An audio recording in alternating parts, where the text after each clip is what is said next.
Hi everyone, in front of me I've got SONY Xperia 1.3 and let me share with you how to check total screen time on this device. So first of all we have to enter the settings, and now let's scroll down to the very bottom in order to find digital well-being and parental controls. And as you can see right here we've got the graph which will show us for how long we've been using this device today, and we've been using it for 3.5 hours. So as you can see, for a very long time. What's more, we are able to check how much time we've spent on particular apps. So for most of the time I've been using the settings, the phone. Here we've got also the 3D mark, the photo app, and so on and so on.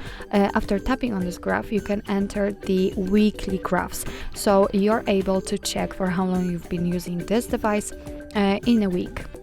And under it, of course, you've got details which are attached to particular apps. Of course, you can change the screen time to the notifications received and times opened, because here you've got also the unlocks and notifications count, so you can check also that.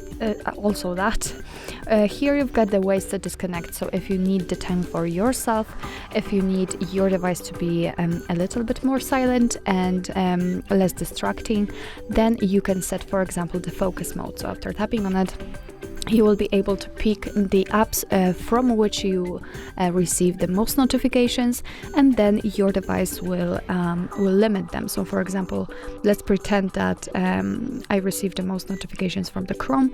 I just marked it, so you can tap on turn on now. And thanks to this, your device will limit the notifications from it.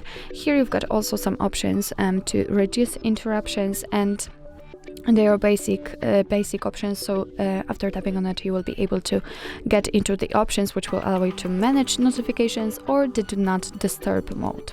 Of course, you can enter the parental controls here also. So actually this is it. This is how to check the total screen time in your SONY Xperia 1.3. Thank you so much for watching. I hope that this video was helpful, and if it was, please hit the subscribe button and leave the thumbs up.